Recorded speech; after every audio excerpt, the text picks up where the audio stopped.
Okay, let's learn a little bit. Might as well. Is that pillow comfortable? What? Your pillow comfortable? Right. I don't need this cushion, you know. Okay. Let's do the Chaim first. Chaim, Chaim. Chaim. Chaim. Chaim.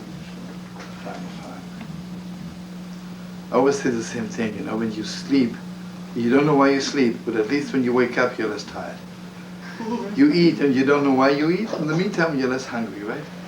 But if you live and you don't know what you're living for, you're dead. So l'chaim, l'chaim.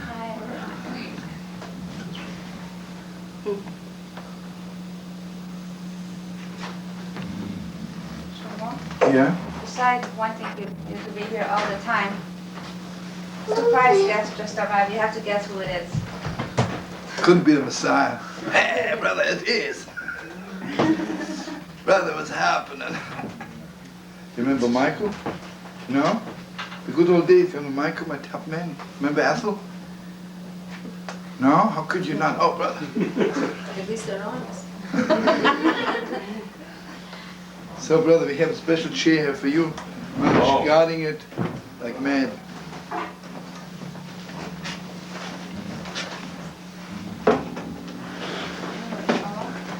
What did you want to say? Yeah, I wanted to say that when we were in Eretz Yisrael. Yes, sit down here, brother. Be on camera. No, I need some good harmony. Yeah, what do you say? When we were in Eretz Yisrael, Rav Reiner asked us to please do a series of learning on Ahavas Yisrael. Yeah. So, Okay, just good to remind me. We'll see what we can do. okay, Mamesh, thank you. I'll think about it. okay, It's such a heavy thing, you know, you got to be on the level. yeah. So,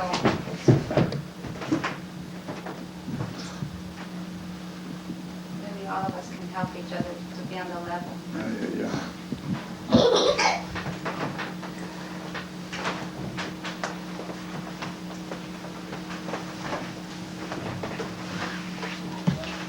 It's Rosh Chodesh, the beginning of the new month, and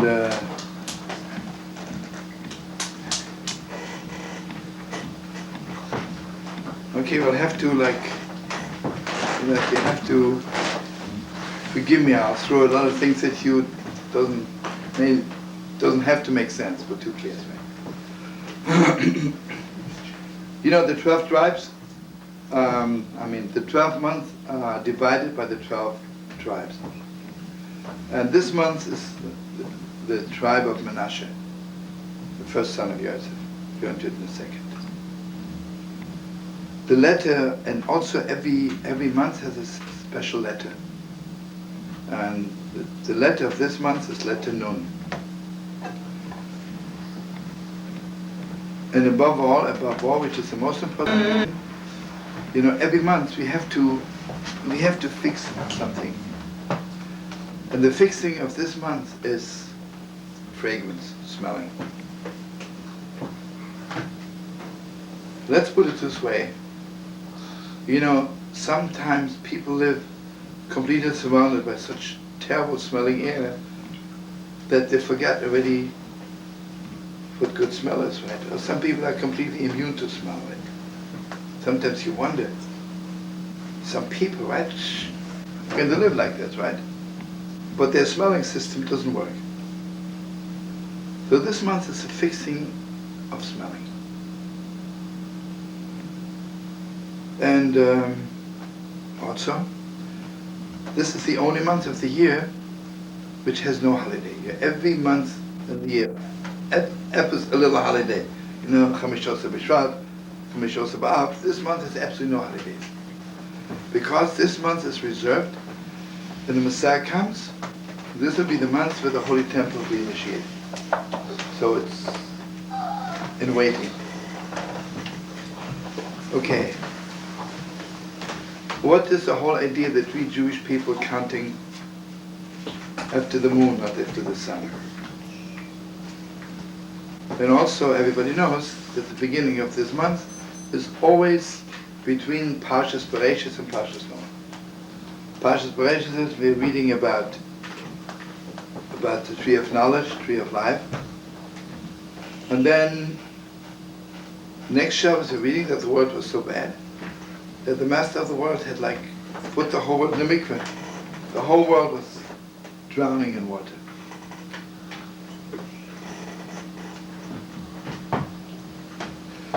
I don't know really where to start, on which corner to start on there. Mm-hmm.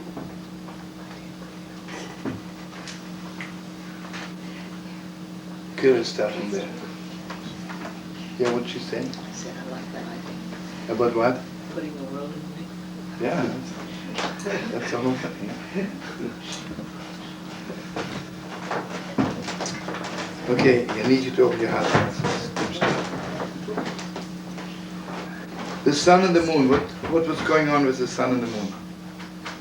When God created the world, the sun and the moon had both the same amount of light.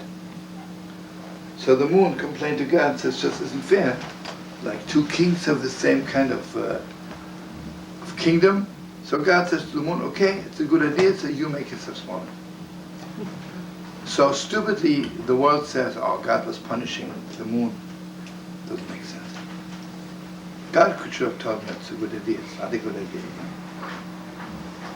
God doesn't punish. So here, you really have to take off.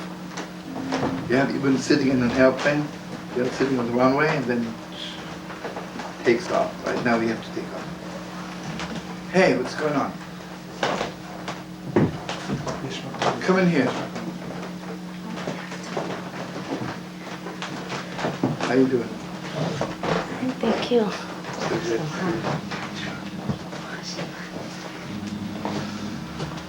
Okay, friends, the Zohar Kodesh says that sun and the moon. The sun is the outside light of the world. The moon is the inside light of the world. You know, facts of life is that the outside people, for them the night is meaningless. The moon people are at night. You know, when you have a good friend, you love someone, when do you get together? When the sun is shining or at night? Tonight. You see, the moon is a different kind of light. Have you ever seen two people love each other staring at the sun? No. But I have seen two people love each other like looking up to the moon, right? Because the moon is the inside light. You know what's so special about the moon? When you stand in the sun, you can see the skin, you can see your ears. When the moon is shining up on you, you can see the inside. It's a completely different light. So you know what the moon was saying to God? What is the first sign of an outside person? They're always the same. Always the same. Or they're always angry, or they're always lovey-lovey, but it's not for real. What's the first sign of a real person? One day I love you, one day I can't stand you. One day I am happy, one day I'm sad. One day I'm full, one day you don't see me at all. The moon is the most real thing in the world. One day it's there, one day it's not there, it's up and down. And one more very deep thing. What is really the inside light of the world? What's the outside light and what's the inside light? The outside light is knowledge. Knowledge is a gevalt, right? You cannot live without knowledge. You know, I'm not knocking the sun. You cannot live without the sun, right? The sun is knowledge. But then there's something deeper. You know, in Chassidus, believing is not, I believe, something which I don't understand. Believing is a deeper kind of knowledge. It's a deeper kind of knowledge. I want you to know something. There's so many books written on the existence of God. Why didn't Moshe Rabbeinu come down and first bring a little book to there is one God? You know why? Because anything which you can get by information is outside stuff. So I know there's one God to left. The way I know there's one God is the deepest knowledge. It's not information knowledge. It's not head knowledge. It's inside.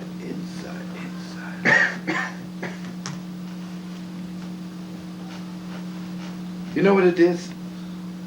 Sometimes, you know, it's possible people can be married 100 years. I can know you for 100 years. I know everything about you, but I don't know your insides, right? Then I can meet someone on the subway. I look at them for 1 second. I don't even know their names. Oh, but I know the inside.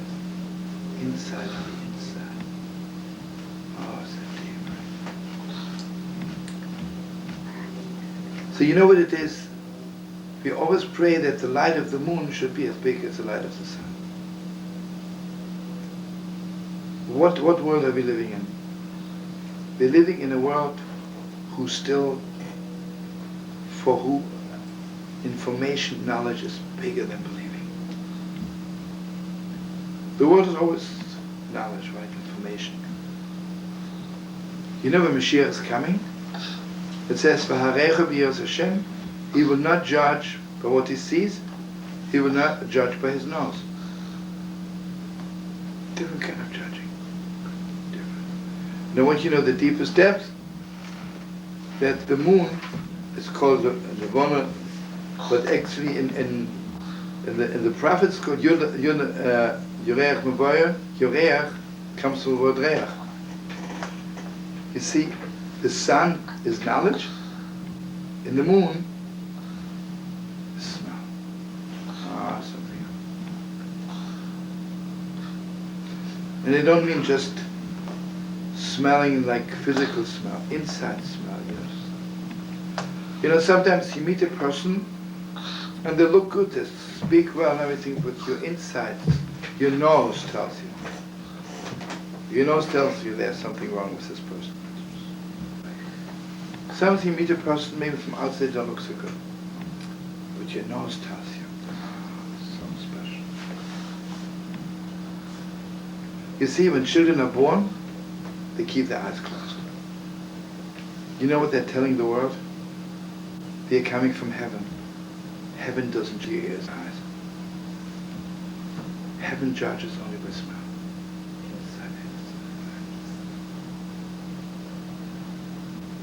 I want you to know something awesome.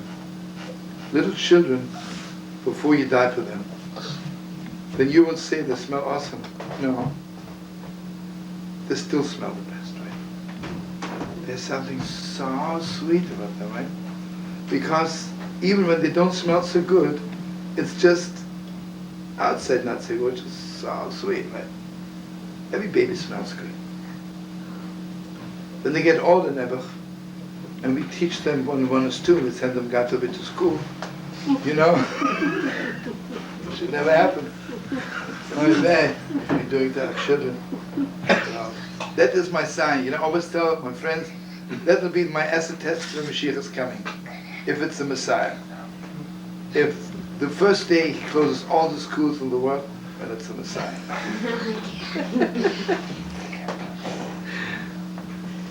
If God forbid he gives a speech, children go to school, away. That's not my Messiah, right? Anyway.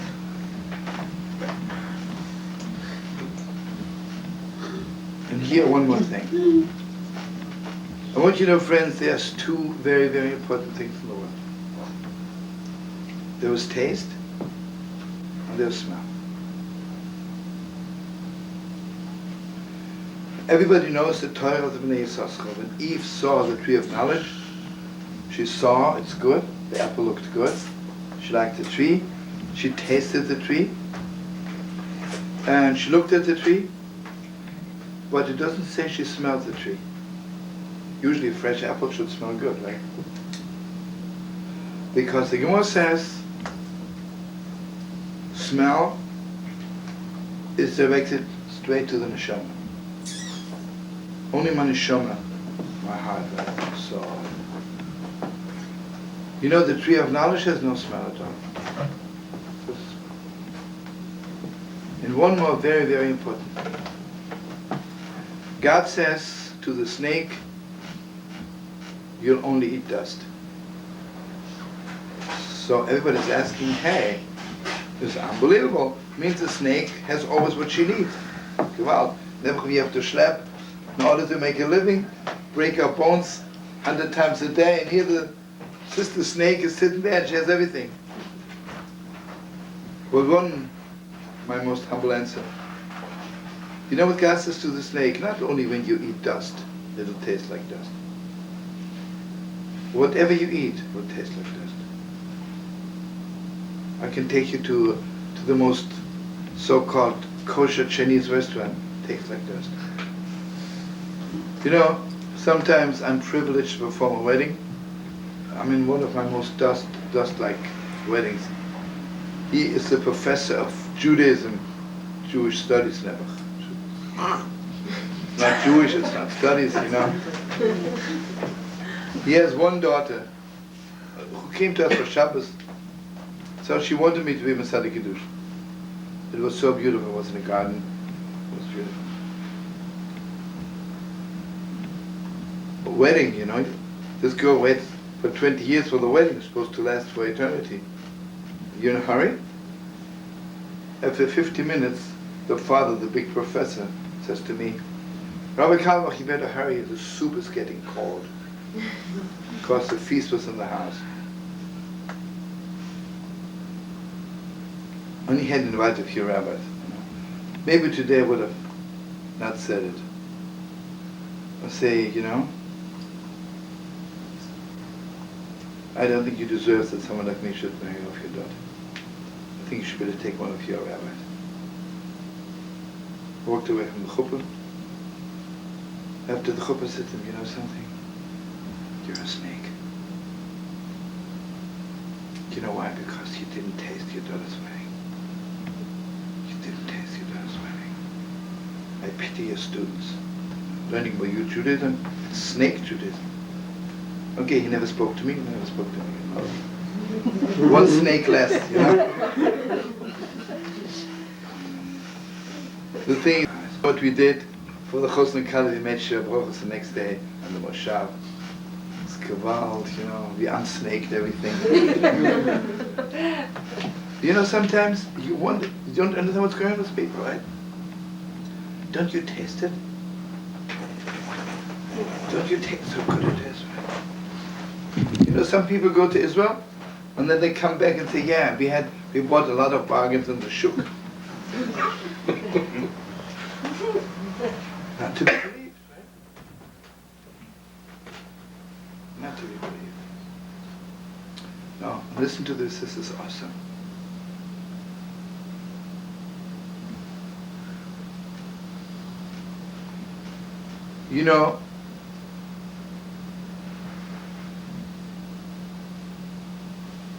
So here's the title. How do you know how much you believe in something? Inside. Right? When there is nothing. When there is nothing.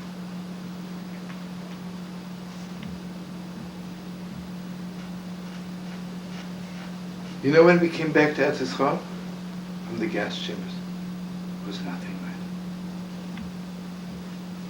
When Rosh Chodesh begins, there's absolutely no moon, just a little ray of light. One ray of light.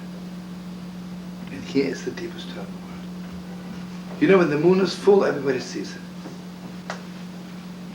The first day of the month, when the moon is just coming out, according to the way it was during the time of the Holy Temple, this is so beautiful. There were horses and camels and donkeys lined up all over Israel. And the first person who sees the moon jumps on a horse, goes down to Yerushalayim, to the high court, and testifies, I saw the moon.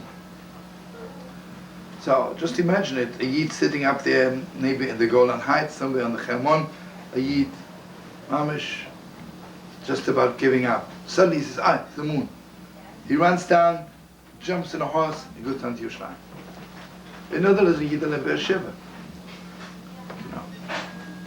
He was just sitting there thinking, the moon.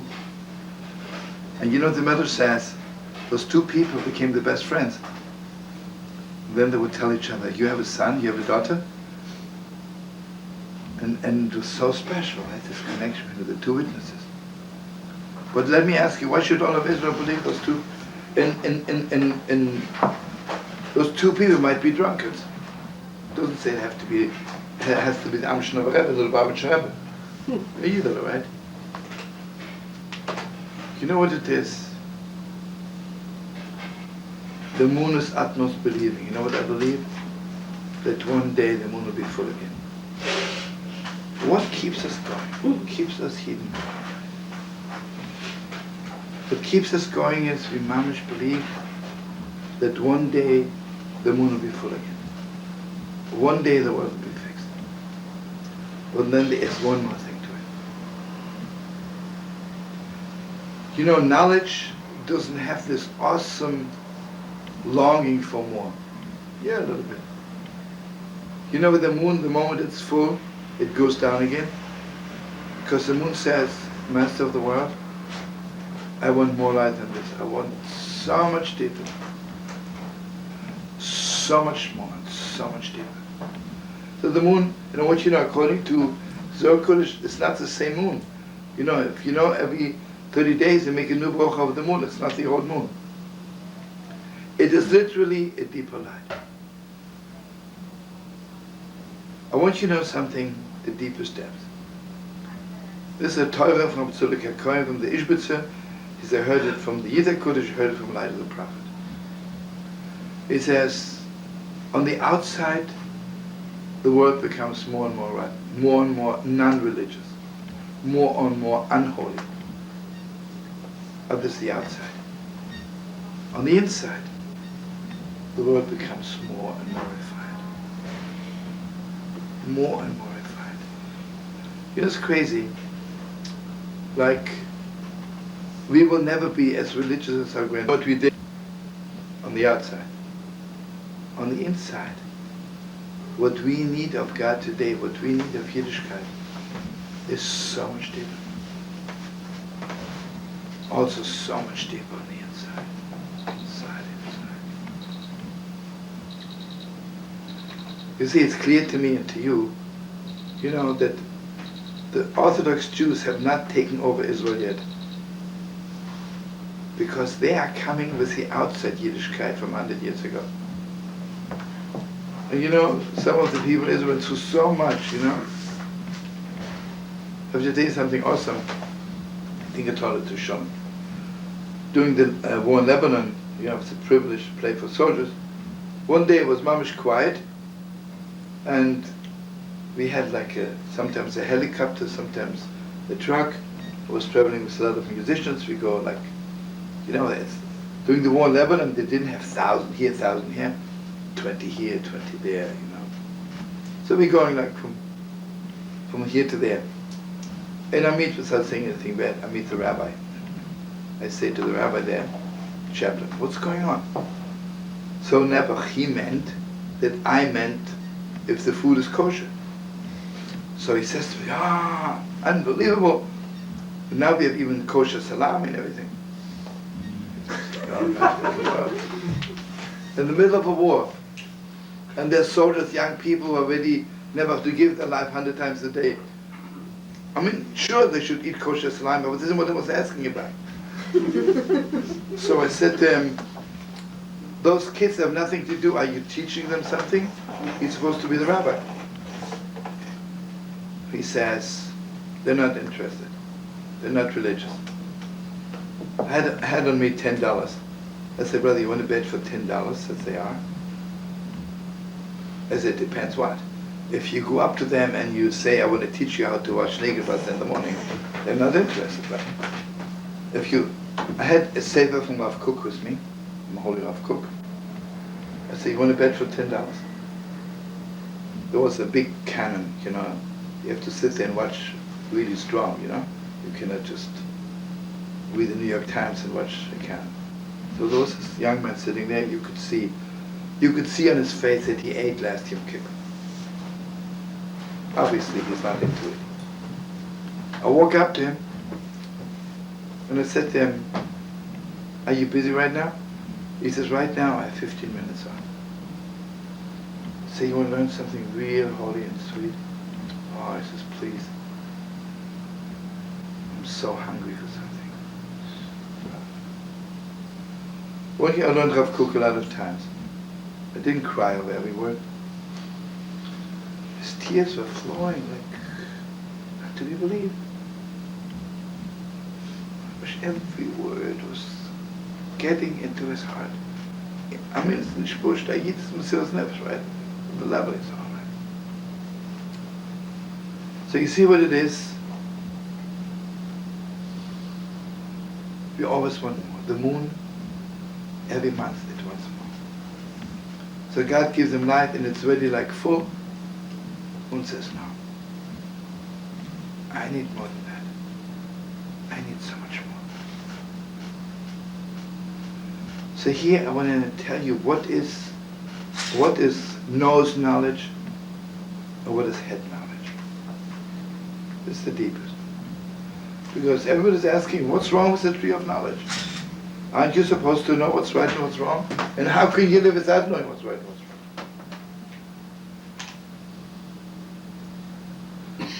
Let me tell you something, right, God forbid, but let's assume. I really have the urge of hurting Ethel's feelings, God forbid, right? But then I remember I once read in Reader's Digest, you shouldn't hurt people's feelings. So I go up to Ethel, I say, you know something? I really want to hurt your feelings, but I know it's bad. How does it sound to you?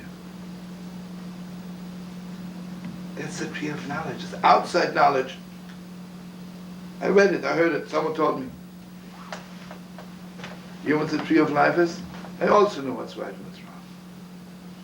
Oh, but it's so deep. How would it sound to you? Last night I was so angry, I wanted to kill somebody, but then I remembered Moses on Mount Sinai said you shouldn't kill. I respect his teaching. How does it sound to you? You mean inside you're a murderer? Inside you could kill somebody? And here comes the deepest story in the world. Before Adam and Eve ate from the tree of knowledge, their knowledge came from the highest place in the world. They were so connected. They were so connected to heaven. Sure, they had choice. Do you know that every Shabbos I have choice to take a taxi and drive to a Chinese restaurant and meet my girlfriend there? I have choice. But I really don't, right? I really don't. Do you know something? I have choice to go to Rome and become a bishop. Yeah, literally, physically, I have choice. But I don't, right? You see, God gave Adam free choice, but it was like the choice, I have to become a bishop, right? Because I can't. Sadly enough, after the age of tree of knowledge, everything good and holy became outside of them. It wasn't inside anymore. A big rabbi said unbelievable Torah. I mean, explaining this in the deepest way. He says the question is, how do you talk to yourself? You know what most people say? I have to eat. I have to sleep. I need money. Then they talk to yourself. You have to be a Jew. You have to keep Shabbos, right? When it comes to anything holy, they talk to themselves as you, right? When it comes to eating like a dog, it's I, right? Before the tree of knowledge, it was the other way around. I have to be holy. I have to do this. You have to eat, right? The moment Eve ate from the tree of knowledge, suddenly it was, I'm eating. You have to listen to me.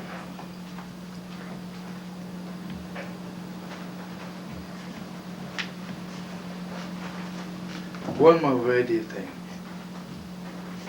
When you do something wrong, who tells you that you do wrong? It's a deep Torah. Again, God forbid, I hurt Ethel's feelings. And then the next day, reading the Reader's Digest, that you're not permitted to hurt people's feelings. I call up Esther, I'm so sorry, I just read this unbelievable article. And how does it sound to you? You know what Adam says to God? I heard your voice. I heard your voice, not my voice. Me, it didn't bother. Yeah, I heard God doesn't like it. Gevalt, you cut off. Are you cut off from your inside? It's all outside stuff. It's all outside. You know what death is? It doesn't mean you don't live for 200 years. Adam lived for 1,000 years. It's all outside. All outside. You know what the saddest thing in the world is? Cain and Abel are two brothers, right? Outside brothers. All outside stuff. Heartbreaking.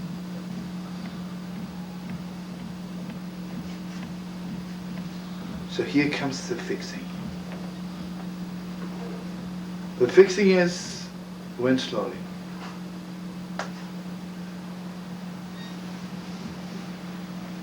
The fixing began with Noach.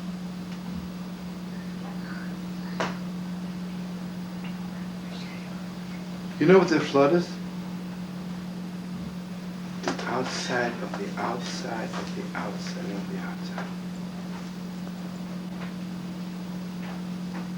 Not only I have choice, I can do anything I want to. You know, Adam says to God, I heard your voice. So the people of God says, I want to cut it out. I don't want to hear it. I'm not interested. I'm turning off that radio. Noach says to them, you know, God is really angry with you. He wants to wipe you out. Say, I'm not interested. Right? It's all because of the tree of knowledge. Noach is already better. Noach is Elokim Salech Noach means Noach, at least he heard God's voice. It was not from the inside of the inside yet. I want you to know why was water? You know what water is? How does water make the earth grow? You know what water is? It gets into the inside of the inside. You put water, it goes inside. You put a little water on the earth, it sinks in, right?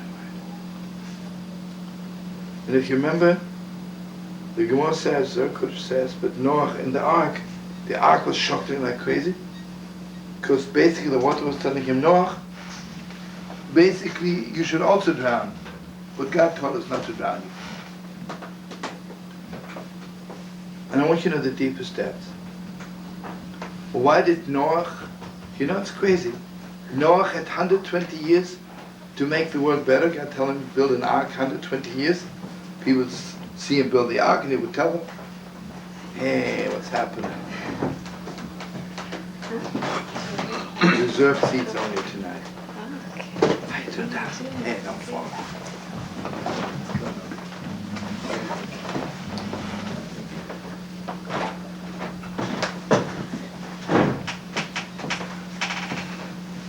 Can you imagine Noach in 120 years didn't make one Baal Tshuva?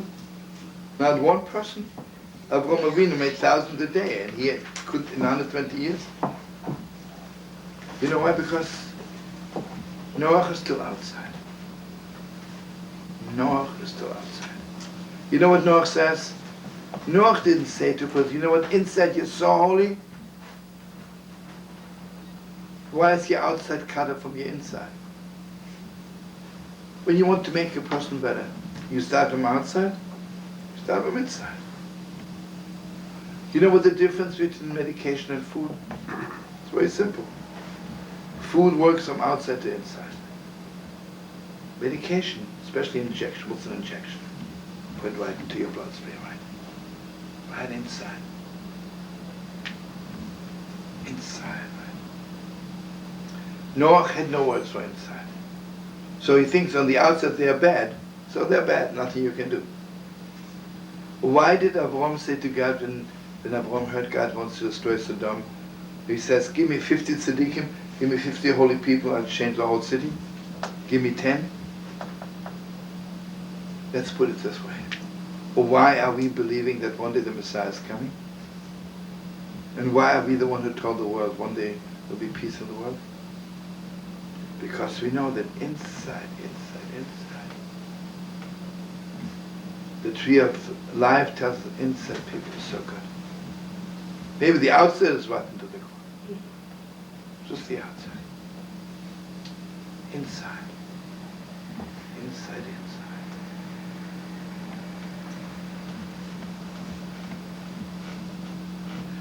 So you see, Noach at least, he heard God's voice. God's voice, not his own voice. I want you to know something else. The Mamesh says when God spoke to Abraham, how did God sound? So the Mamesh says it sounded like his own voice. His own voice. Inside of the inside. Right? Imagine I walk up to a girl and say, you know, I love you very much because my mother told me to love you. It's cute, right? I mean, if she's stupid, she might marry him, but hope not. Inside. So you hear, my beautiful friends, you know what knows knowledge is? inside of the inside. Do you know in Sochotshov, by the holy Sochotshov, when people came to ask him for his blessing, he wouldn't look at them when a new person came in. He'd sit there with closed eyes and inhale the air. And then, if you would like that person, he would shake hands. And if you didn't like the person, he would just bless them, but he would shake their hand.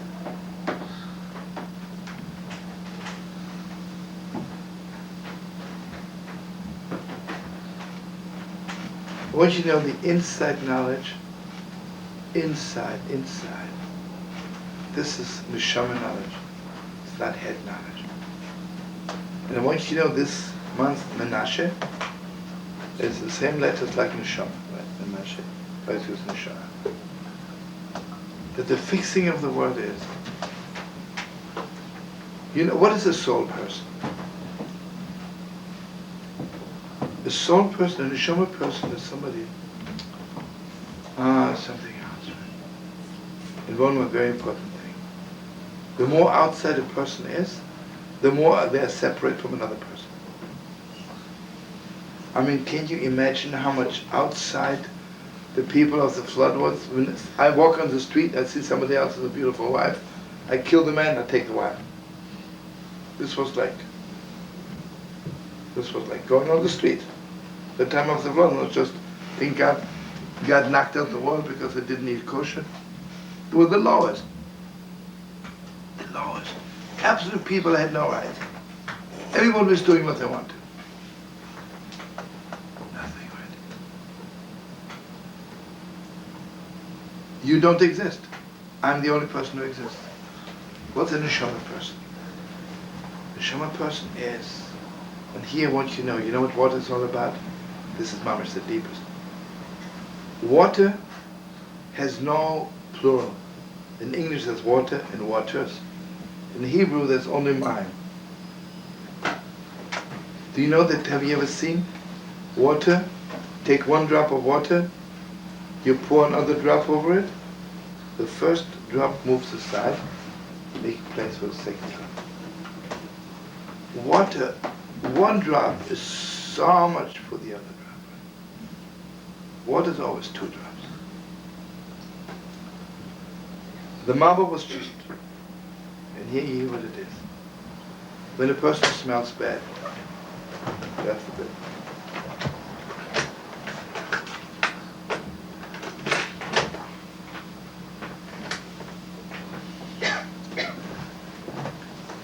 What happens physically when a person smells bad? Washes.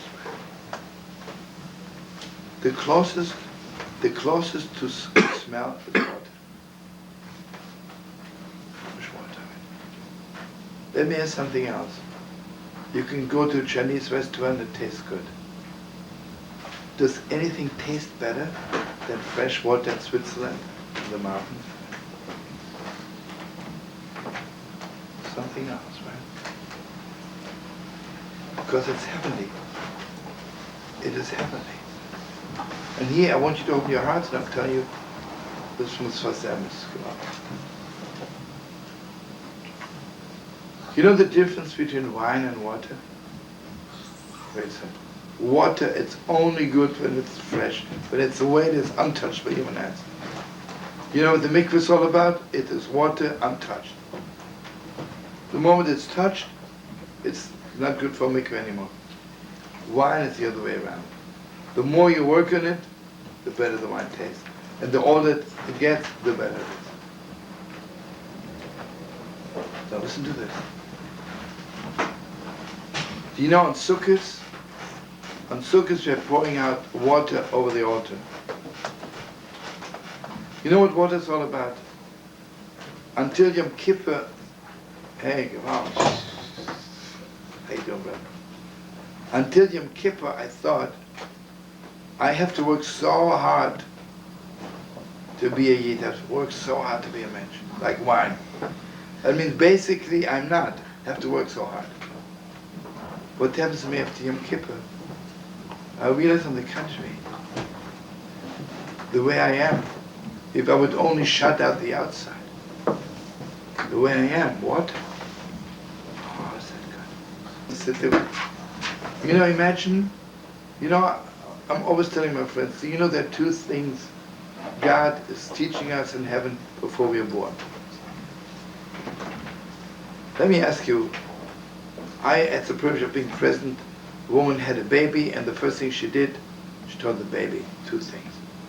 Will you please love me? Let's go, you know.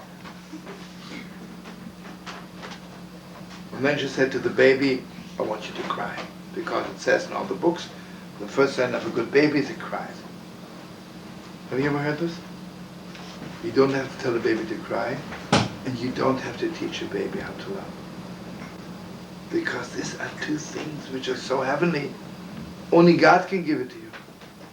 That means God could not send a neshama to this world without teaching the baby gevalt. Does anybody love anybody the way a baby loves its mother? I mean, not to be believed. Not to be believed. Until Nebuch later on, Nebuch, you know, was forcing down the chicken soup down the throat, so slowly the baby loves a little less, right? But the way it's coming down from heaven, right? So you hear, friends, water is gevalt, right? So water says to Noach, you're also a separate person. You're not one with your generation. You're not one with your generation. Because if you would be one, how come you couldn't turn anybody on? And I want you to know something, the deepest. You cannot turn anybody onto Yiddishkeit if you're separate from them. Unless you're one with them. Yeah, you can turn on the outside. But how long does it last? You know what death is? It doesn't last. It doesn't last.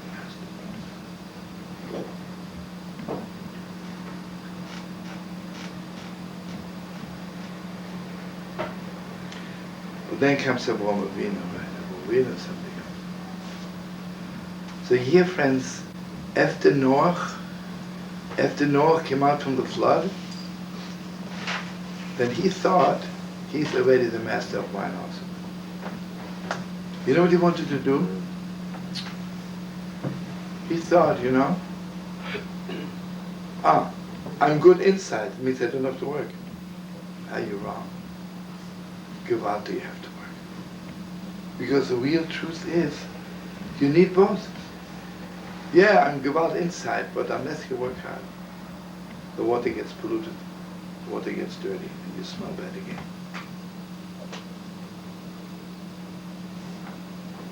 You see, it's crazy. If you don't wash for a week, you smell bad. Well, I say, listen, water, I had water last week. Now you need water all the time. You need water all the time. You need wine all the time. You need to work all the time, all the time.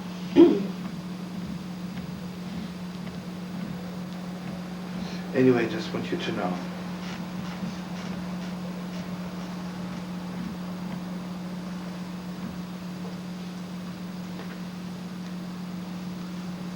You know, sadly enough, when you cut yourself off from heaven, it takes so long to reconnect yourself.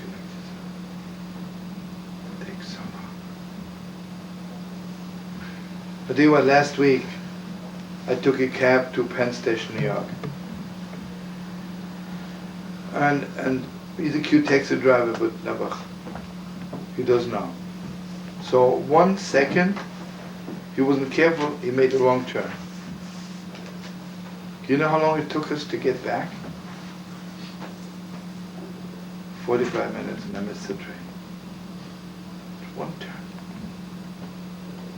This is heartbreaking. You know, we always think, I did something wrong, I'll fix it. Yeah, you can fix it. It takes so long. Gevalt, it takes so long.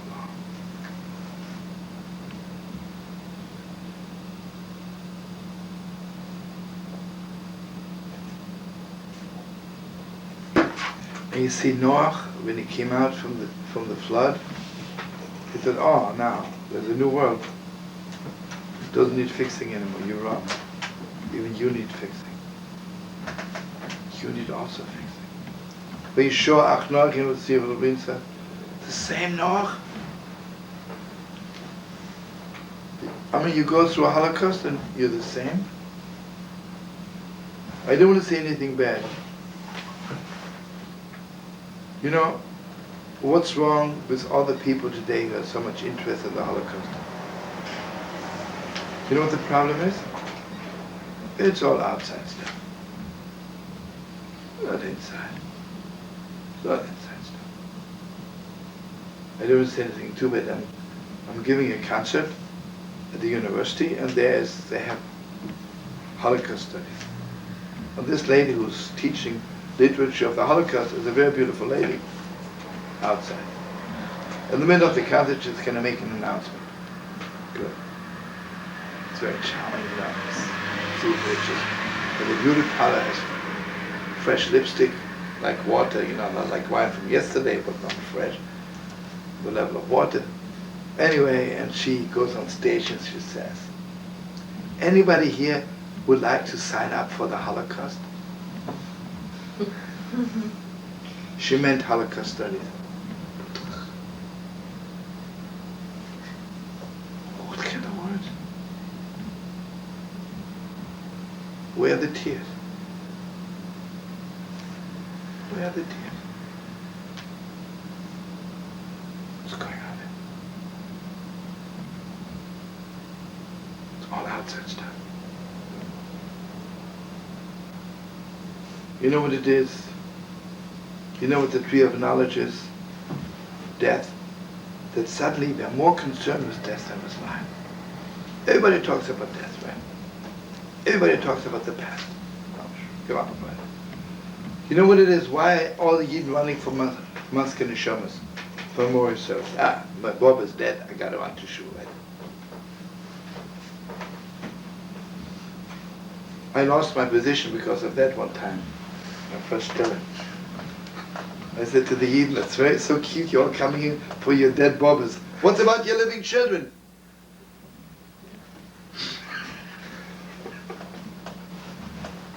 I said, "You think your bobber needs you? She's a an angel, was a sweet lady.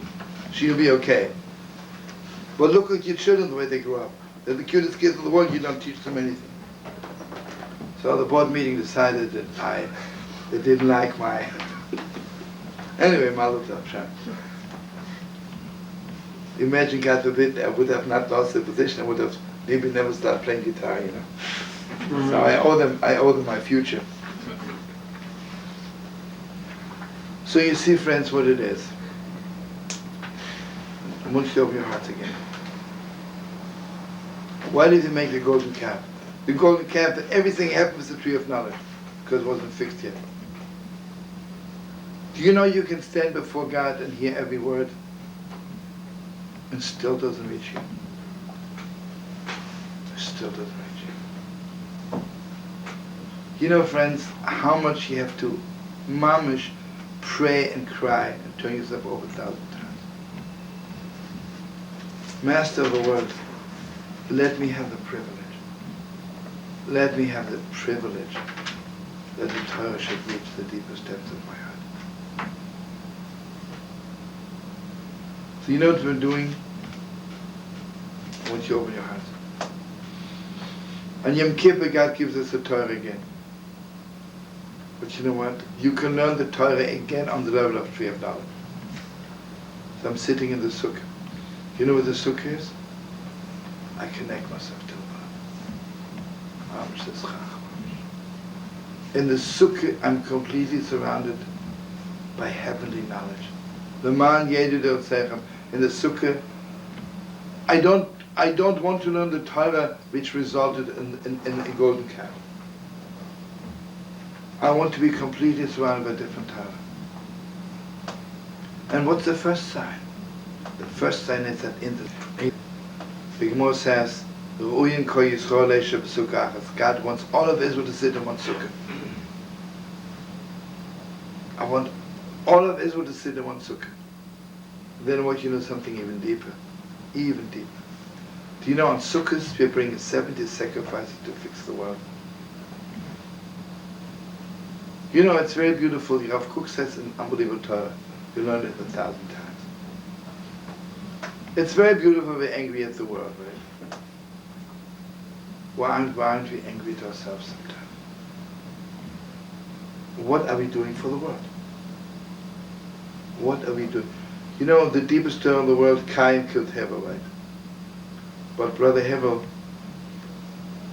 you saw never Cain wants to bring a sacrifice, he does not to do it. Why didn't you walk up to him and say, listen, Brother Hevel, Cain, I'd love to teach you. You have one brother and you see he wants to serve God, does not to do it. How can you walk away? So you're also a murderer. You're also a murderer. You know, Mamesh, it's one of the things which hurts me the most. So we're angry at the world for being anti-Semites. What kind of messages are we sending out to the world? You know, I don't say that all anti-Semites can be fixed.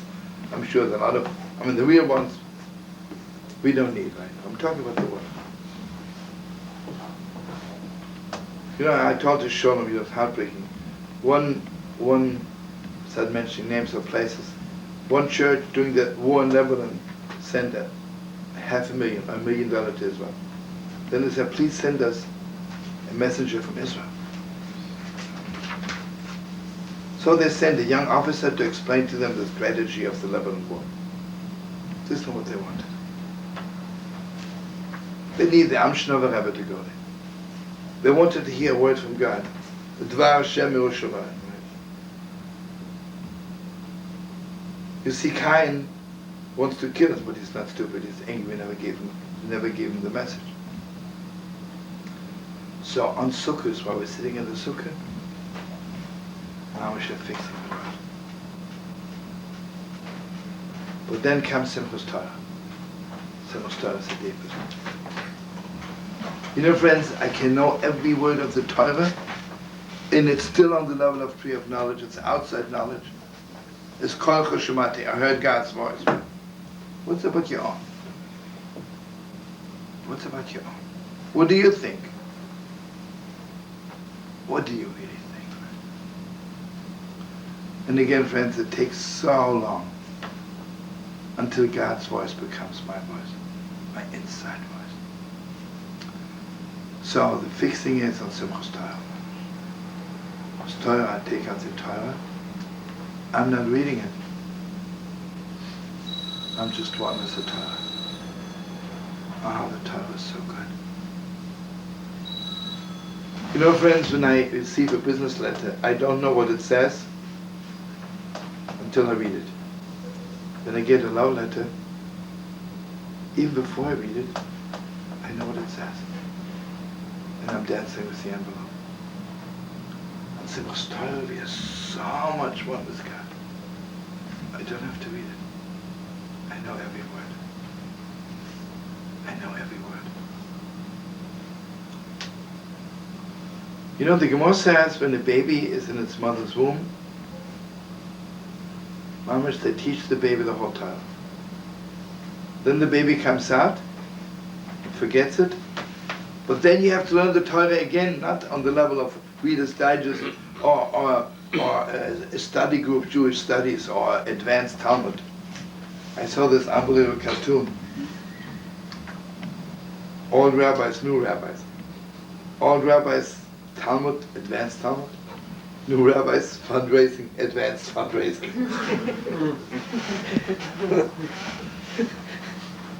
I wish it would be a joke, but it's true, you know. You hear, friends? On Simchas Torah, I'm Mamesh one with the Torah. And how do you know that you're one with the Torah? That all the Yidden dance together. You hear on Sukkot, I'm a little bit getting better, but it's still, I say to Yid, you know, you're not so frum, you're an Aroba. I'm an Esrik, obviously. And the other one is a Lulut, a Dasa, but... And here comes the deepest Torah in the world. What is between Sukkot and Simchas Torah? What's happening? Want you to know something?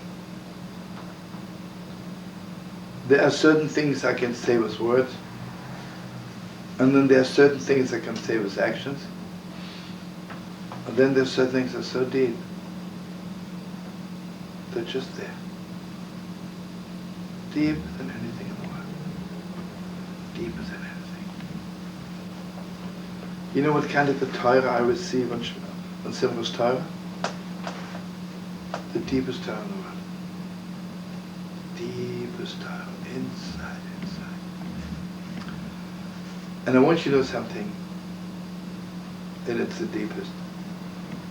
You know what we do on Sukkot? After sitting in the Sukkah with all of Israel, after Mamesh tying the arova and the lulav together, I'm taking the arova and I hit the arova 5 times. And here I want you, Mamesh, to open your heart. Something gevalt. Why? This is the Torah from Israel. Why are we hitting the earth? You know, the earth is a place where everything is growing. Deepest growing in the world. So the Ishvitz says that the earth is afraid to grow. You think we are afraid of gangsters? You know what we are afraid of? We are afraid of growing Mamesh to higher. It's so much easier to be nothing. It's so much easier to get a middle class, a little bit. I would like to be the greatest, but I don't want to grow so much. You know what the Rebbe knows? After sitting together with the Esrik and the Lulav, you know what the Rebbe knows inside? Yeah, the Lulav is beautiful, the Esrik is beautiful. But you know something? I could grow even more than all of this. And you know who knows this? I want you to know something. Again, sometimes the Yiddish doesn't know anything. But their knowledge what Yiddishkeit is supposed to be is so deep. Gevalt is so deep. You know, sometimes when we begin to do something, we are losing already this knowledge, how we thought it should be already. Before we're doing it, I have a little picture, a little dream how it should be. And then when it happens and it's not this way, it's, oh, this is the way it's supposed to be. No, it's not the way it's supposed to be. You know what the Mamesh says? Vayihi b'shalach paro. What's vayihi lo shel. Why was it so bad? He says the way the Yidden dreamt about the Exodus, and the way they made it finally, was not the same. And here I have to share with you something awesome. I told it, maybe Shlomo Lang remembered. I'm quoting it 1,000 times. There was a Bob Chosid to them, some who made it out of Auschwitz. Had the privilege of seeing him in New York. He says I was 5 years in Auschwitz, and I held out. You know when I fainted? When one morning Russian soldiers came and took us out of Auschwitz. And not the Messiah, not Mashiach. For that, I waited for 5 years that I couldn't take. You see what it is? Sometimes you wait for something awesome. The gevalt didn't happen. Gevalt is my broken right. Could be so much better. So why isn't it better? Why are you afraid to make it the best? And it's up to us. All the what's going on, Shlomo? People are coming. So here, friends, the Arova Mamesh says to God at the end, Master of the world, I don't want to be an Esrik, I don't want to be a Lulav, I don't want to be anything, I just want to be a Yid. I want to be the deepest Yid of the world. I want you to know there's a story that someone came to the Holy Sanzer And he says, Rebbe, bless me, I should be a big tzaddik. Somebody says. That's very interesting. You're 25 years old, you want to be a tzaddik. He says, you know, I'm 70 and all I'm asking God to be a yid. I want to be a yid. We get to go on with tzaddik. What kind of geschäft? That's right. So the Arova has nothing, but the Arova is a yid. And it never grew. So the Arova is mamish hitting the earth. And everybody has a little heaven, little earth. You know, heaven is all the messages we get. Earth is what we're doing. I'm just growing. I'm ready to become the highest. Then I take the Torah mamish and I realize. You know, it says, your Torah is inside of me. Torah is inside. But now, after the Torah is inside, then I begin to learn the Torah again. With those words and those letters. Oh, gevalt is they good. Gevalt is they good. Gevalt is the Torah good, then we begin to learn Bereshit again. I'm sure it's clear to you, friends. Every Shabbos we are not learning the Parsha from last year. It's a new Torah. It's Mamesh, a new Torah comes down from heaven every Shabbos.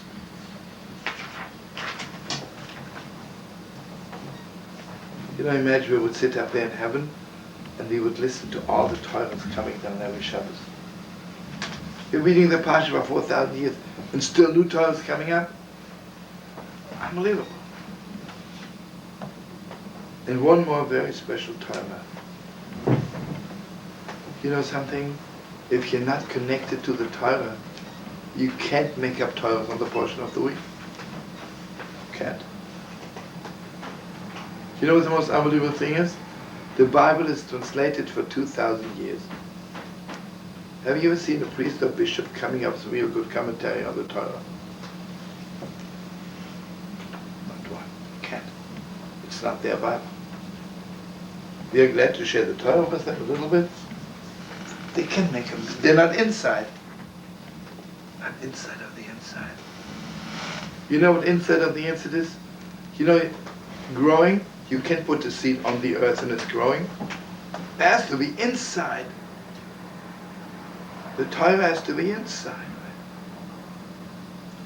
So you know, Shana what the Rabbi says to God? You know why I'm only a Rabbi? Because I wasn't inside. Mamesh put it inside, right? Inside. Then comes simple Torah. Gevalt is Gevalt is deep. I can only say I'm so sorry Shlomo wasn't there, and Miriam wasn't there, and Ethel wasn't there, and all the whole Chavah. Bushem, this year, you know, Bushem, I'm so proud of our Chavah. So good. You know what they did this year? They did last year also. What they do is we have 4 separate Torahs. So we give 2 for the men and 2 for the holy ladies. And you know, someone says to me, oh, you let a woman dance with the Torah? So I tell them, if my wife is good enough to carry my baby for 9 months, she's good enough to carry my Torah. Because the Torah? What's our Torah? Our children are our Torahs. The deepest. Let me say something else.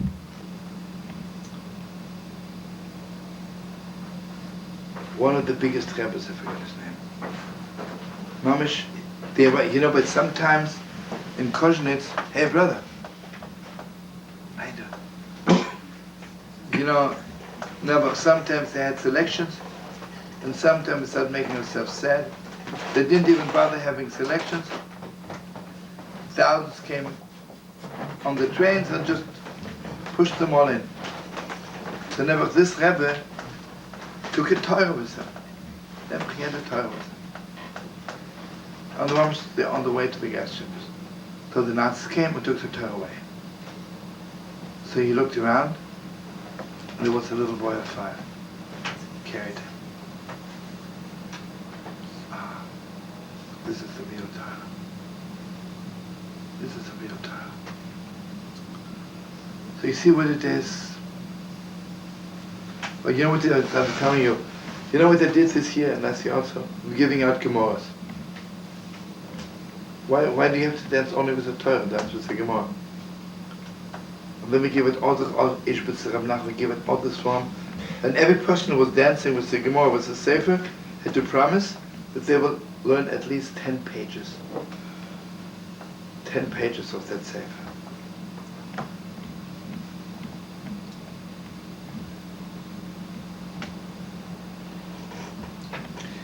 Just before I say goodbye to you, I know some of you are tired. I want to give you over to Rabbi Yitzchak. And we don't have that much time to go everywhere inside what I'm telling you outside. You know the way the word translates, and the earth was void and empty? Tohu v'bohu means it was terrible, right? Here's Rabbi Yitzchak. God created heaven. Do you have a Kedusha slave here on you? Give it to me.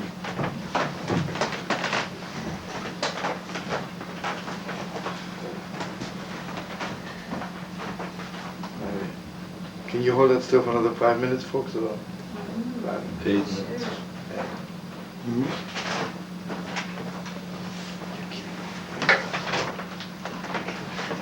Sure. So revolting. Sure.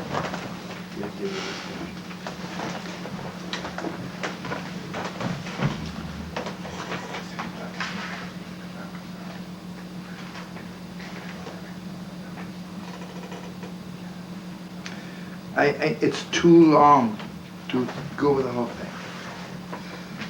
But just a few parts of it. You know, God created heaven and earth. I want to ask you, whom did He create it for? So the outside people say for the world. The inside. Just for me. Just for me.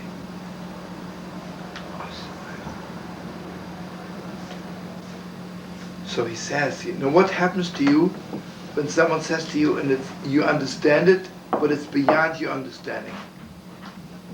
Your mind is blank, right? You can't believe it. I do. I know it, I believe it, but it's beyond me. So He says for all times, Soyo means, I blow my mind. I can't believe it. You mean to say God created this big world? And not just for me, for my pleasure. It's for me to fix it? For me to put it together? Can't be. So, Sohu, right? Vaihu? The Kurdish says Vaihu, Bohu. Bohu means, then suddenly means, yes, I have it inside of me. I really do have it. I do have it inside of me. Bohu. Inside. Mama's inside of me. You understand what I'm saying? If someone tells you something which you understand, you don't blow your mind. Someone says, you want to understand? Yeah, beautiful. Someone says, your Lincoln was the president of the United States. Yeah, oh, good. A trip to Israel, $1 good. The whole world is just for me, and I'm supposed to fix it. It's too awesome.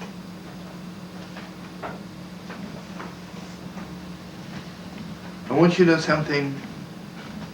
You know the way I received the Torah on Simchas Torah? Why are we all drunk on Simchas Torah? I want you to know the deepest, deepest depths. You can stand on Mount Sinai, God gives you the Torah, but you know what? He never blew your mind away that He really gave it to us. Yes, so thank you so God. I know every word. Thank you so much. Beautiful. I like the Bible. Right? Beautiful. In its 7th print. Right? And what? You know, someone says to me, do you study the Bible? I say, no, I study the Torah. Right? Well, what kind of Bible business, right? We're not in the Bible business. Bible is a book. Torah is not a book. The Torah is heaven. Deepest heaven. I want you to know something awesome. You know, when Moshe Rabbeinu came down, he gave us the Torah the way God gave it to him. But you know what Moshe Rabbeinu never gave over to us? Just the fact that God gave it to us. I mean, can you imagine what Moshe felt when he's sitting there and God dictating to him every word?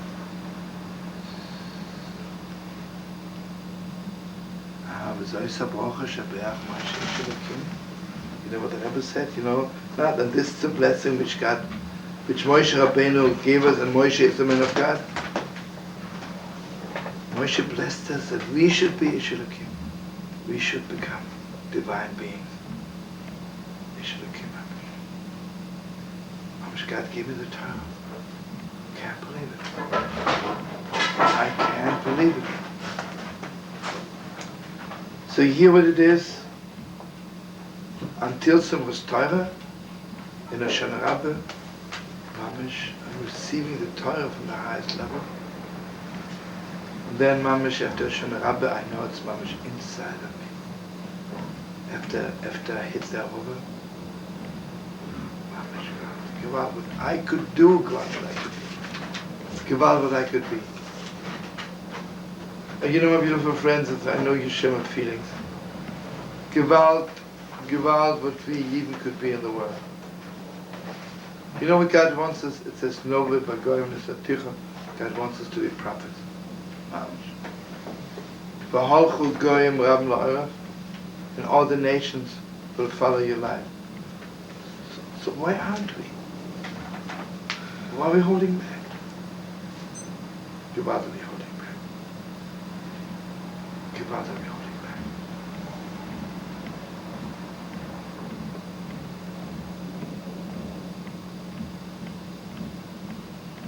You know, I always tell my friends, when I see an anti-Semite, I'm sad. When I see a Yid who doesn't know what Yiddishkeit is, I'm about to be broken. And even those who know, right? Do we really know what the Yid is all about? Do we know what one Jew is all about? We don't know. So Simchas Torah night, we're almost blowing our mind. I want you to know, I know you share my feelings. I absolutely don't permit whiskey or wine in my shul. Because if you're drunk on wine or whiskey, so you're off again. That you can do on Wednesday. On Simchas Torah night is Mamesh Soyer wine. And then comes the rest of the time. You know what's clear to me? It's not so simple. I have to go through a lot of darkness to get there. You don't wake up one morning and say, "Oh, you know, I'm the Baal Shem, I fix the world." But the most important thing in you have to know each time you cry, you touch Mashiach. Remember, we're learning, I don't mean crying, sad. You know, when somebody go to a wedding, your eyes are filled with tears, not from sadness, because it touches you so much. You know, when you daven by the holy wall, you don't know why. You can just daven mincha, but your heart is full of tears. That's so beautiful. See, that's the inside mikveh. And here I want to add something also. You know, Noach, God says to Noach, "I'll destroy the world." And it's true, Noach did not know yet that you can pray. But the deepest question of the world is, Noach, why didn't you cry? Why didn't you cry? Come on, why didn't you cry?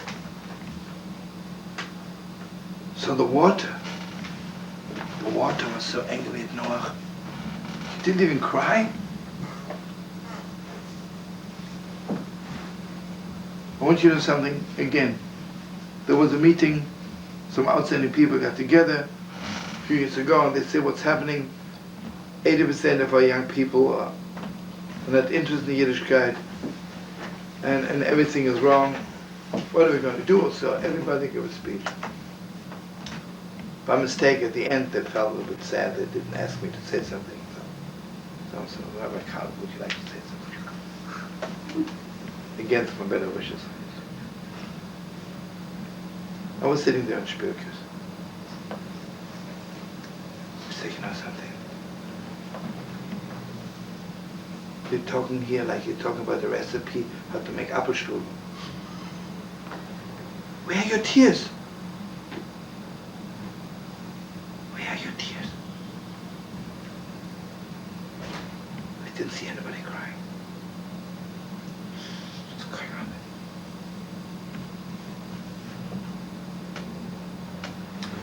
See, Noach didn't cry. Noach didn't cry. I want you to know something else. Let me ask you the deepest question in the world. When God says to Adam and Eve, I'm driving you out from paradise. Why didn't they cry? God says to Adam and Eve, you're bringing death into the world. I'm not even talking about doing tshuva. Why didn't you cry? Why didn't you cry? And you know what it is? If they would have cried, they would have stayed. They would have stayed. Listen to me, if I'm angry at my children, God forbid, I'm never angry, but God forbid I would be, and they would cry, I'd melt away. One half a tear, and I'm already besides myself, right?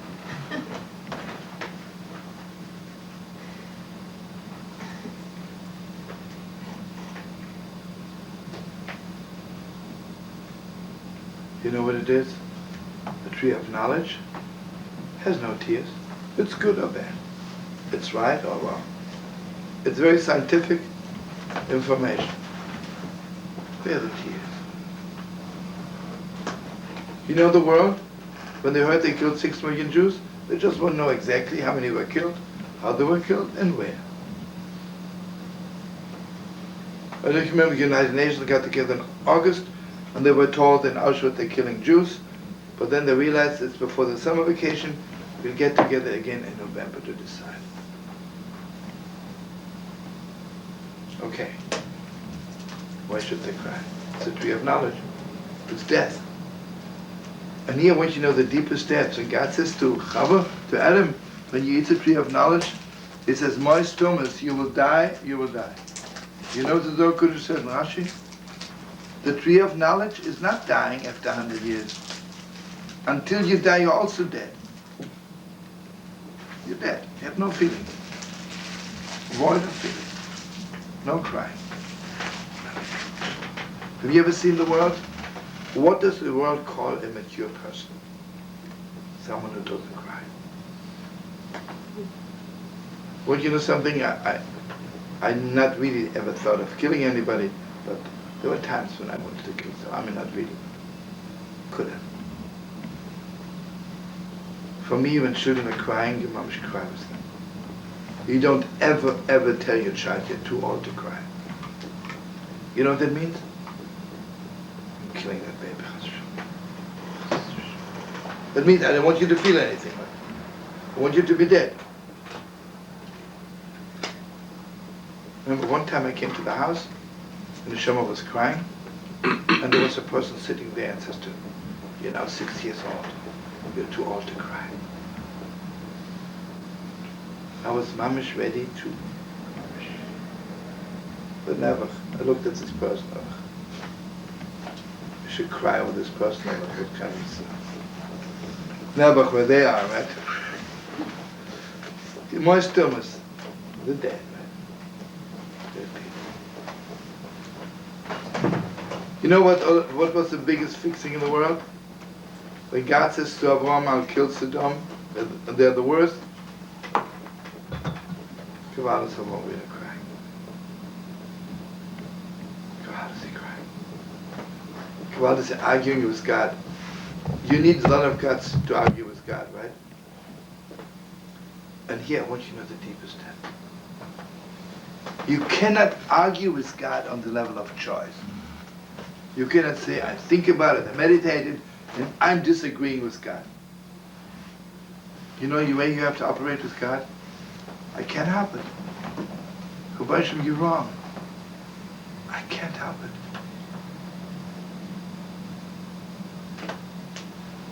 I want you to do something when you see, God forbid, somebody wants to kill somebody.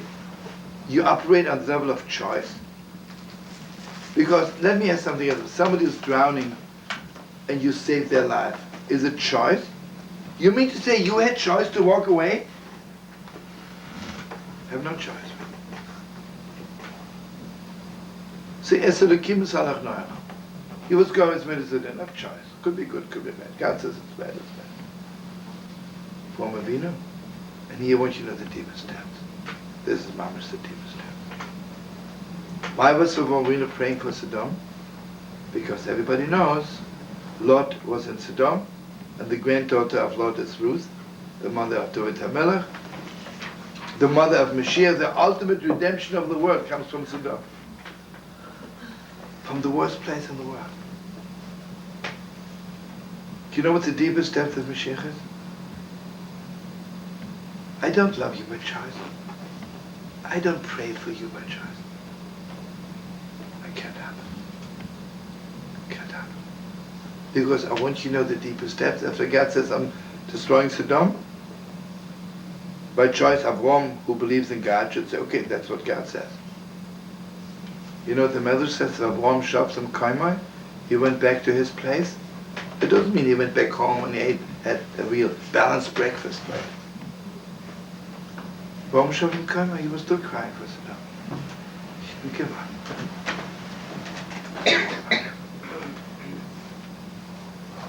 The question is not if you can help. The question is always, how much are you crying? And you know what tears are? The inside mikveh. The inside of the inside. Right?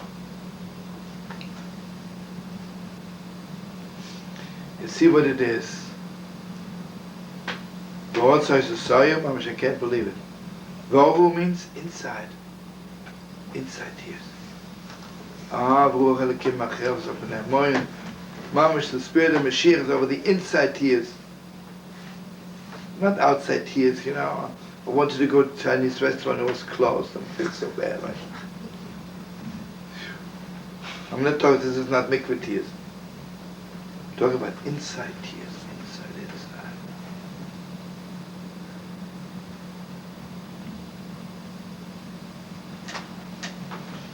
You know why Noach didn't convert the world? Because we didn't think he's responsible for it. He is holy, he is responsible for himself, and just as a luxury job, a side job to make a few rubles in heaven, get a few special credits in paradise, I should make balikudah. What's that wrong? I'm responsible. If there's one person in the world who doesn't believe in God, it's my fault. It's my fault. If Sodom is bad, it's my fault. Because I have to go there and fix it.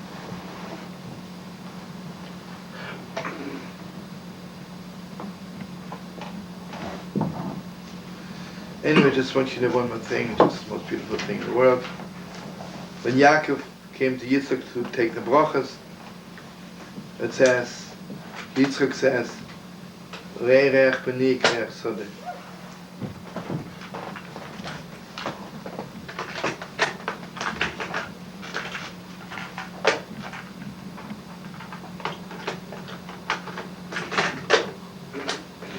He says, the fragrance of my son is like the fragrance of the field plant. I want you to open your heart. This is the most beautiful Torah I know. Which field is he talking about? First of all, the Zohar Kodesh says that Yitzchak gave him over the secret of Kiddush Lavon. Because remember, we're learning Reach, smell, and the moon is the same. Yaakov Avinu, he gave him over the secret of the inside life, inside. On this Mamesh, I'm blessing Mamesh Shlomo and Yehudi, Judy, and all of us. Today was my daughter's 17th birthday. 17. So Mostoya was her real birthday today, it's the English birthday, the sun. But Was the it in sun, New York? sun is also very important. What? Was it in New York? No, Was it just Mostoya? coming from, yeah, how could they not? It's Well, Mostoya. It's Mostoya, gevalt. What I want to tell you, there's a title from the Heilige. He says, when Yitzchak went out to pray in the field, before Rivka came, what was he praying for? He was praying that he should have a son Yaakov. So he says, Re'erech bani, Mamesh, I can smell. This is the smell of my prayer in the field.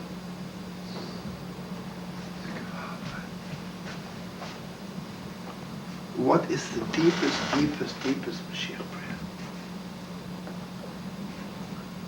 The deepest Mashiach prayer deepest Mashiach prayer that our children should be inside me. And I don't only mean my own children, the next generation. You know what we should give over to them? It's up to us to give over to them. We should be privileged to give over to them the deepest inside to them. You know what it is? I can walk on the street and every person who meets me I give him outside stuff. Or you can walk on the street, every person you talk to, give them inside stuff. You know what Rav Nachman says? I'll put it down in our language. You can buy bagels on the outside level. You can buy bagel on the inside level. I'll tell you on the outside level. I'm going to buy bagels. I say, are they fresh? He says, yes. But I don't believe him. I put my paws on every bagel, right? I'm going from every bagel to another bagel. And then I want some lax. I take the lax and I smell. Let's take this lax. Right? You know what that means? I don't believe him, right? And then I buy one old bagel and lax. But you know what I did? I destroyed this person. Because I told him I don't believe you. So Rav Nachman says, I buy bagels and I say to the Yidele, are they fresh? He says, yes. Oh, I'm so glad. You have good luck. I have to tell you my best bagel story, and that is, I once gave a speech by Neila. This is my speech. It was in Toronto, you know, on Wilson Street. There's a big bagel shop. Closes at 10. So I was sitting there with some chavra, and it was only we were sitting there. It's 10 to 10. He locked the door. A German Jew comes. It's 5 to 10. 5 to 10. Bangs on the door because it's open till 10. He says, why are you closed? It says here till 10. So he says, I had a very hard day. It's late. I closed. Okay, all right. He's opening for him. Walks in. And he has like this bagel story. He says, are they fresh? He says, yes, they're fresh from today. He puts his hand on every bagel. Finally he says, you know, it's now 10 o'clock, I'm closed. I'm not selling anymore. Get out of here, right? He curses Semach, walks out. Then about 10:30, a little holy hippolyte wanted some bagel. It's locked. So he started drumming on the door, you know, bang, bang, bang, bang, bang. But he made it with so much chen. We all were laughing, that was so cute. It was singing, you know. So he says, what's going on there? He says, listen to me. I know it's late, and I know you don't have to open the door for me. But I want you to know we just had guests. If you could, please, possibly. It'd be so, if I could have something. Would be eternally grateful. He walks in, he says, wow, what a store. It's so beautiful. Never been here. I mean, this is the best bagel shop in Toronto. And he says, oh, those bagels smell so fresh, so good. And he makes him one compliment after the other. You know what the bagel macher did? He put all the bagels in the bag and says, it's my gift to you.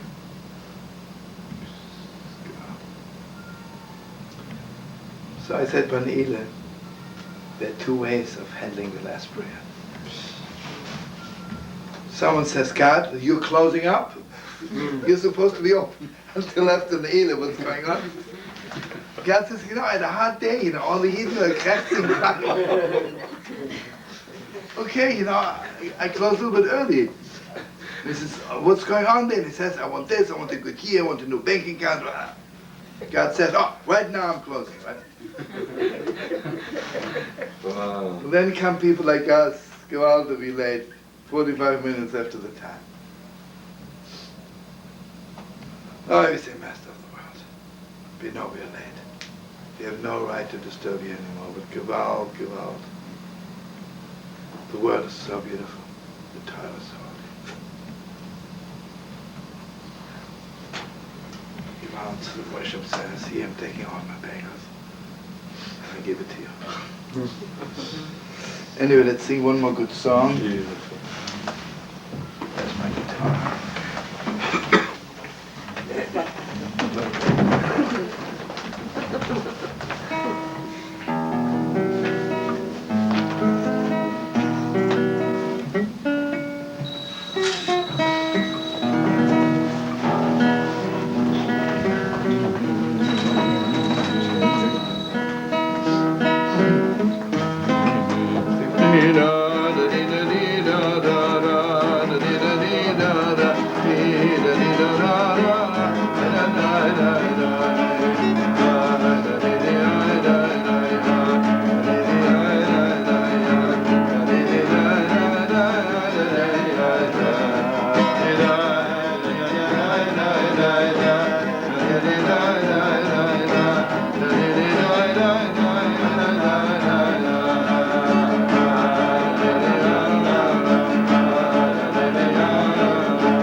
Time because Michael wasn't here. I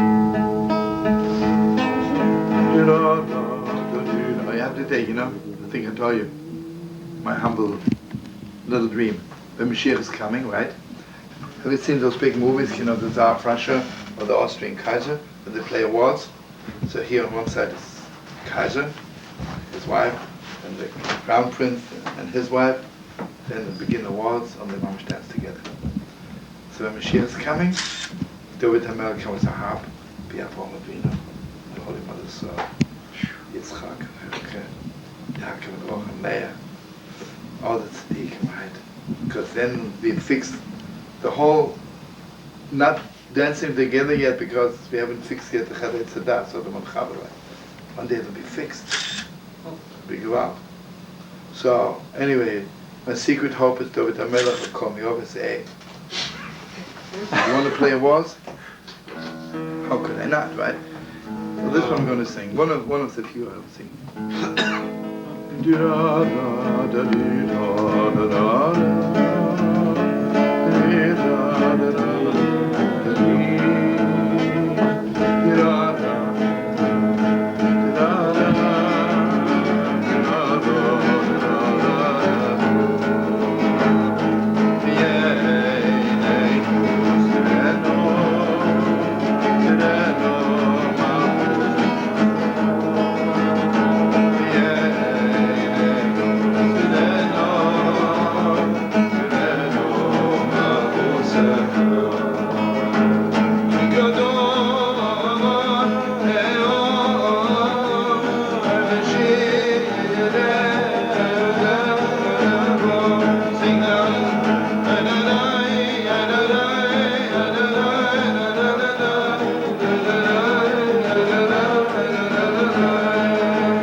Bless me, because from Shamala and Dari, I'm going to bless also you with your children. I want to tell you something special. One of the Rebbe says, when Mashiach's coming, it won't be so simple, we'll make an appointment, I want to see Mr. Messiah, and second it says, go to an appointment at 10 o'clock, and be on time because, a lot of people are coming. Walk in and say, Mr. Messiah, Rabbi Messiah, oh sir, you're good. What's your name, Shlomo? What's your name? Messiah, oh good. What's your family name? Oh, that's it. And what can I do for you? Oh, just want to say hello to you. Friendly with that. Stupid, right? Doesn't go this way, right? Think about I'm not sure if it's Strelitzke or from Stretna. Is a Mashiach is coming? Mashiach will stand on one side. There'll be a river. Be a bridge. All the Yidden will stand on one side. Mashiach will stand on the other side. Then he'll call you over. And gevalt is everybody. Mamesh crying, gevalt. What am I doing if he doesn't call me? What am I doing if he doesn't call me? That's his time. I most humbly added something. I said like this. When Mashiach is coming, a lot of people think they're really married, right? But for Mashiach, there'll be so much inside. They're not really together yet. Can you imagine when Mashiach is calling you over, calls you alone, and your wife alone? Oh, heartbreaking. Can you imagine Mashiach is calling you alone, your wife alone, your children alone? How will we be able to bear it? So I want to bless you and me and all of us. Mashiach should call us together as a family. Mamesh.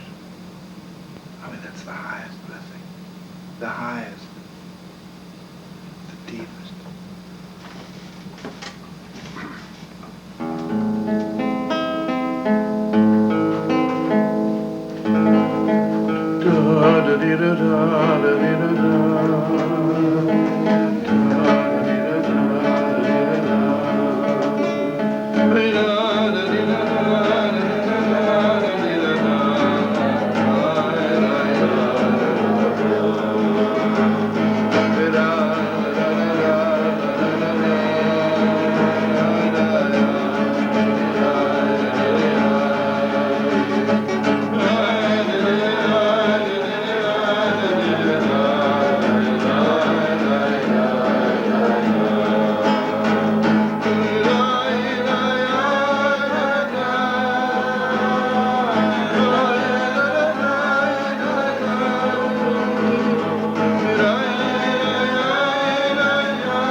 Mamesh, thank you so much. Thank you, Shlomo. Thank you, Thank you. everyone. Thank you for coming. And the most important thing is that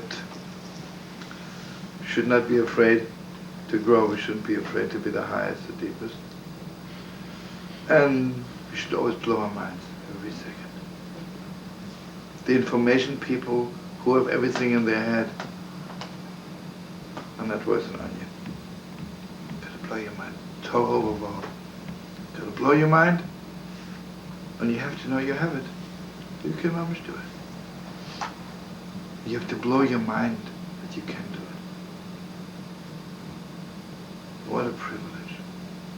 But then, the Yom Elokim you are, one day, but it comes on hard. One day God will say, oh, let there be light. One day when Mashiach is coming, then we'll know how much light we brought into the world. You know, we don't know what we're doing. We are still working in darkness, right? When we walk on the street and we give somebody a good word, we don't know what we did. We don't know that we brought the world closer to Mashiach 10 million miles, right? Because the saddest thing in the world is, we also don't know when we yell at somebody, we're pushing Mashiach up 10 million miles, right? And we one day we should know what we did, what we want to do, and Mamesh gevalt, thank you a million times. Thank you. Thank you. Before you go, just a couple of things. First of all, Mamesh, thank you for coming. And there's some refreshments. Please help yourselves.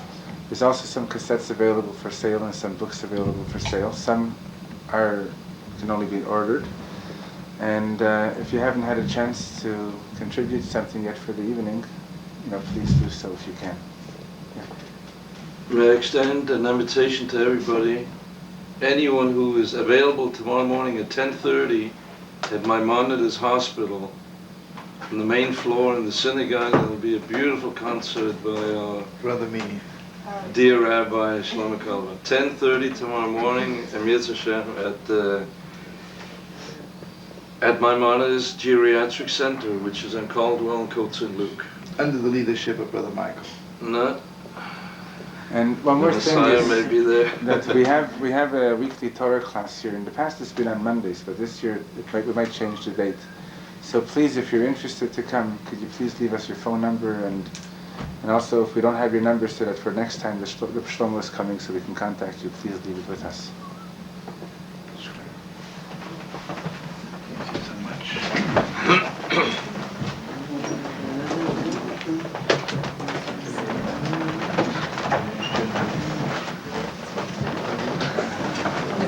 Very good. I hope I didn't disturb you. I could start it. All right. I can't watch it. I could. Wow, nice to see you.